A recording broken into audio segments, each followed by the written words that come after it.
croquetes en la infancia. How can it be that the most amazing things can only be born by one? My skin ripping itself from me, running from her captor, cannons going off deep in my belly, a violence clothed in velvety warmth. To destroy these chains that bind me, the chains that make the pain all the sweeter, the happiness and pain, the joy of suffering and suffering of joy. Who am I? Do I need you? Planets crashing in a hug, shaking the foundations of this wall I've climbed. The beauty and power, the stabbing and reaping, and none shall ever know. Woman.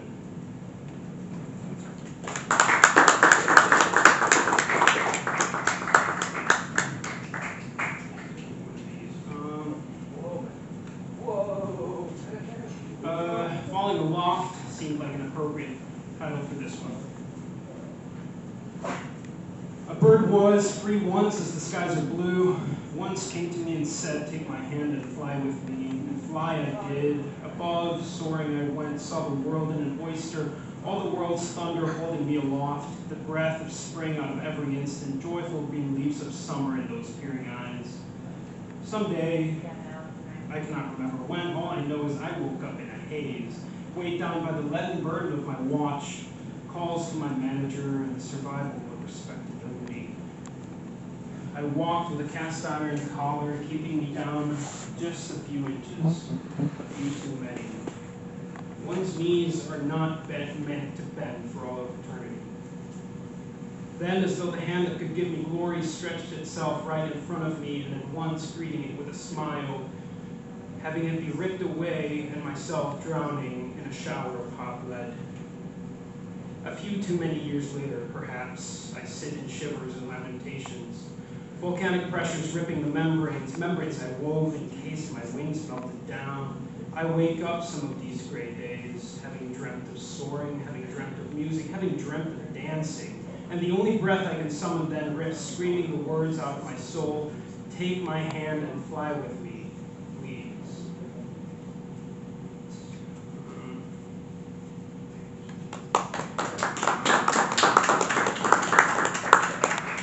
Tell me if you go, I heard dogs run down from tower staircase signal. I heard a story spread like a virus. My love fly, waiting, take a ticket, passing down.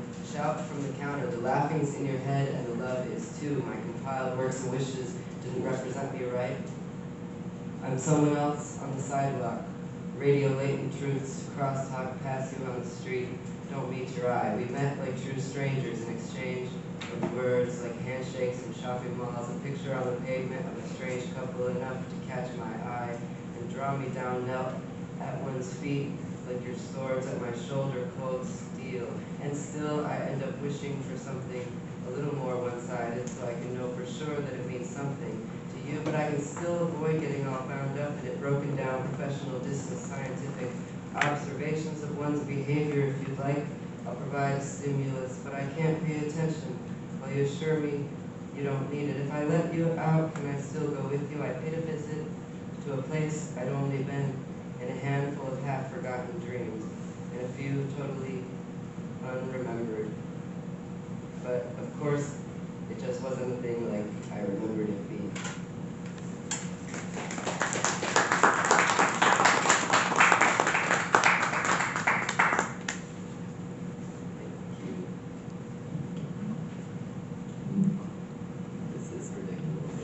We don't have a better one? We can leave using this one also? Yeah. It's terrible. God, this place is Falling apart. hard. Yeah. I work here, so it's okay. I work here. I keep it I got one. Yay! Our sense of smell is the most fickle of our senses, the most mutable, easily manipulated, immeasurable. A scent cannot be proven, a scent cannot be captured, a scent can come from nowhere, it can be manufactured, it can be recreated. It is stubbornly present in life as it is in death. It lingers, fades, grows stale. It remains even once the source of it has gone. It permeates, it clings to the fibers, spreads by proximity. We are repulsed by some of those which are perhaps the most natural, by our own. Scent betrays us, hints at what we wish to hide. To use it as a mask is almost always obvious. Its presence signifies something. Connotations are taken on. We describe the scent based on its familiarity, something similar. The strongest of them overpowers the rest, burns at us. They are difficult to recall, easy to recognize. We fuse them unwittingly with moments in time, indescribable in source, tied stronger than anything to our memory, to a place, to a person, to a feeling, something long lost. We feel it concrete and undeniable, something we have stored, unchanging proof of its occurrence, or only the occurrence of something, of our presence in a past we cannot quantify, we cannot revisit. Others were there, but they cannot enter or go back. You remember them there. You remember that you weren't alone, and you know that time is not a series of fixed points, but an endlessly rushing force stretching out farther and farther, yet not growing in size or distance. And you do not move through it alone. Everyone is carried along at the same rate. They are not trapped inside long gone moments stored away in your memory. They are here now, or they aren't. And they cannot return to these moments with you, not with their knowledge of the future. Your memory is yours alone, and it is based on nothing. Often to our occupied minds, we detect no smells at all, anything constant enough we eventually fail to notice. Absence to us is neutrality. Scent is a sign that a change has taken place. Something has made its presence known to our senses. The neutrality of this moment has been broken.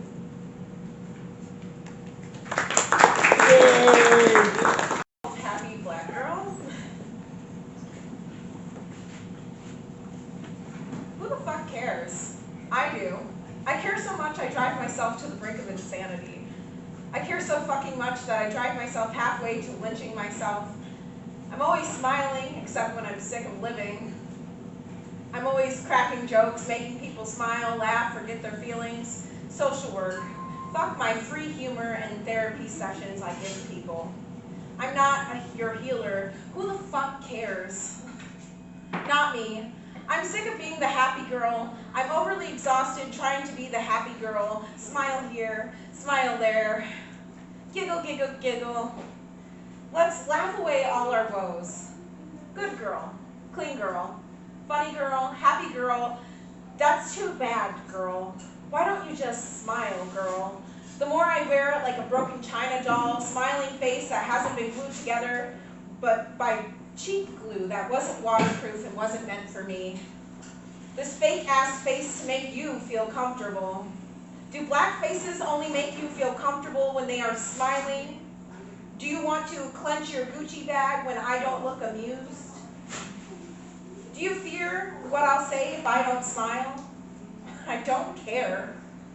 If I don't wish to smile, you will need to learn to be uncomfortable. Your comfort is not my problem. My comfort is almost extinct because I wear this fake Barbie smile that only comes off when I spit acetone on my lips. Do you feel better? Would you care if I actually stopped smiling? Probably not. I'm just another face in the crowd. I'm just tired of smiling for a lie that is not my truth. I'm not okay.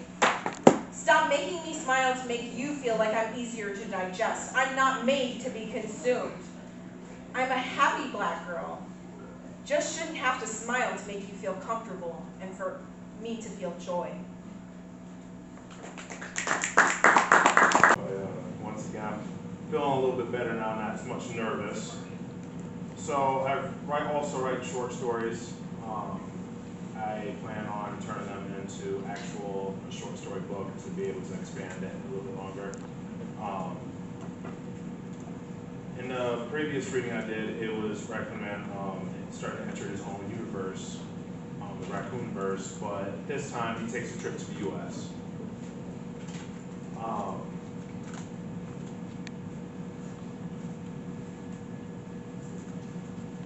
You know what, actually, no.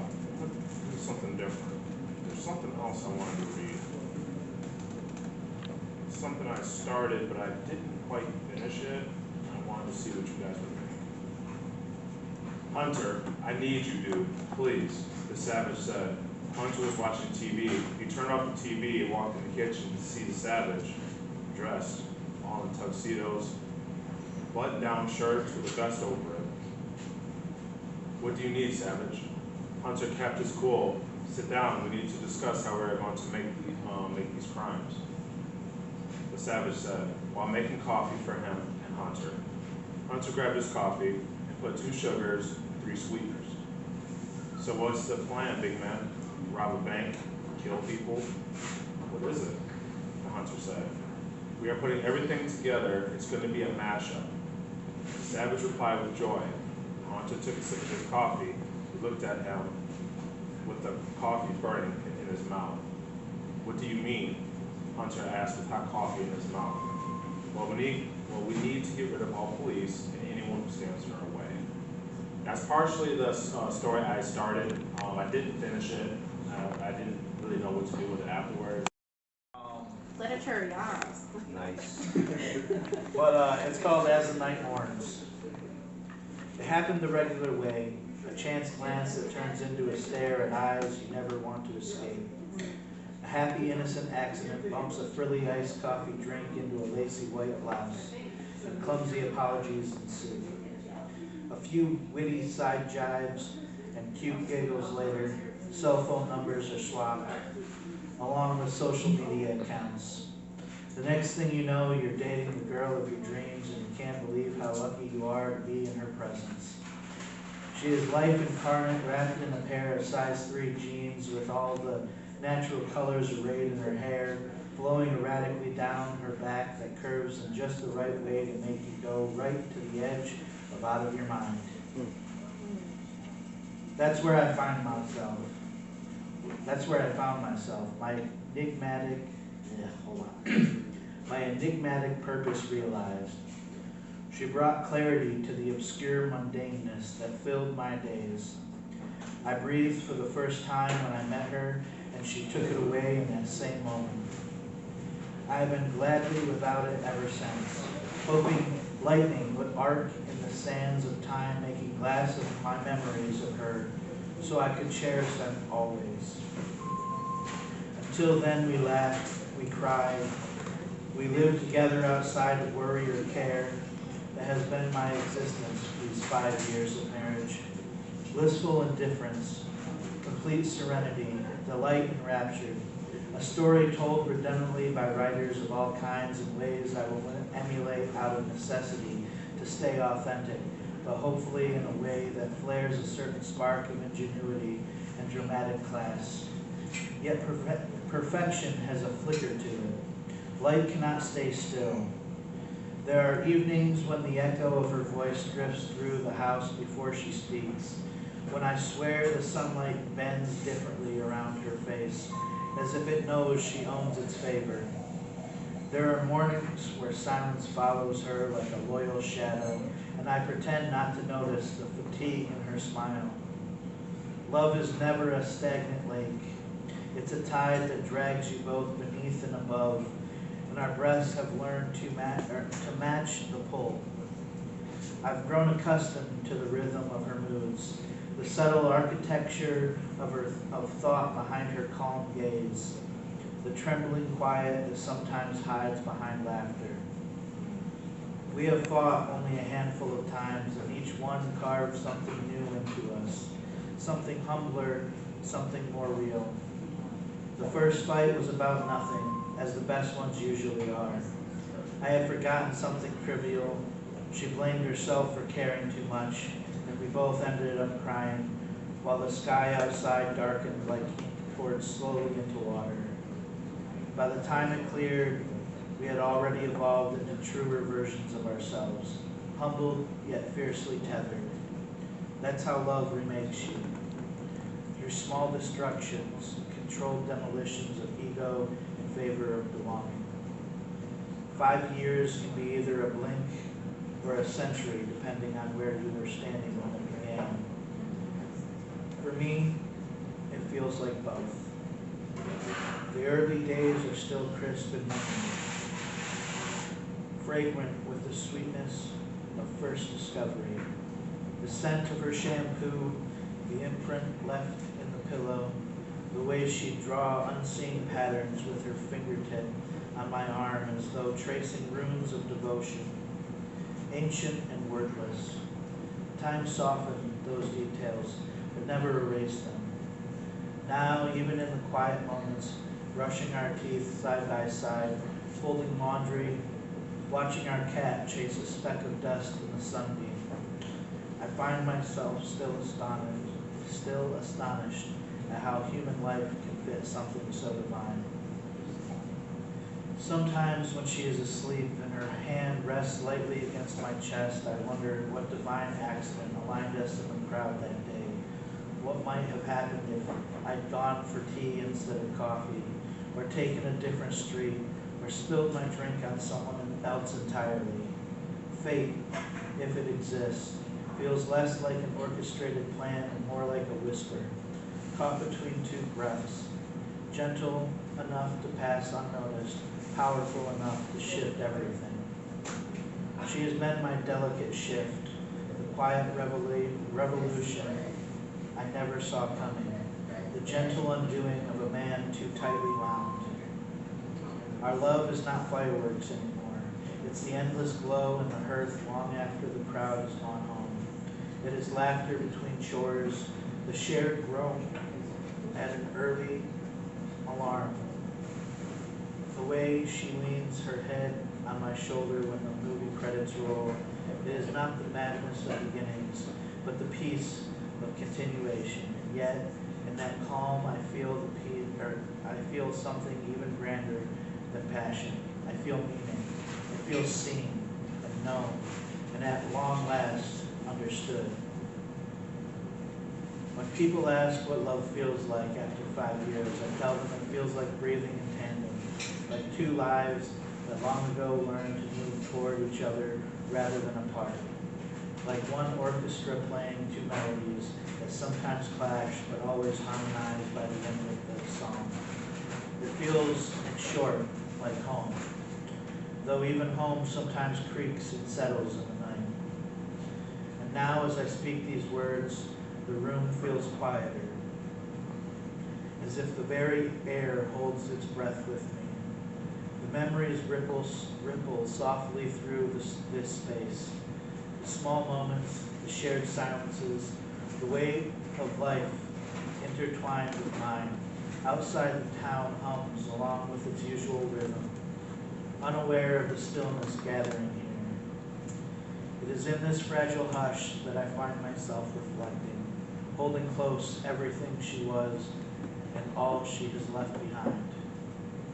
I pause, not because the words fail me, but because time seems to tilt just enough to lean into truth. This town I've known as our stage and shelter is moving with me in the hush. And in that motion, I realize what has been true all along. The town is not merely a backdrop of memory itself, a living chorus of doors, windows, and street lamps, softly bearing witness to our days. Then, with the weight of every breath I have ever taken, I speak the final line, and the room holds its breath again. The eulogy I am delivering is not for another, but for her. I have spoken her into memory, and memory, in turn, speaks her back into me.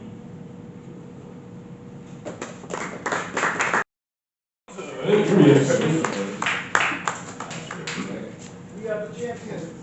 He screwed up. This is a poem, Philip Levine's poem, What Work Is. This is my response.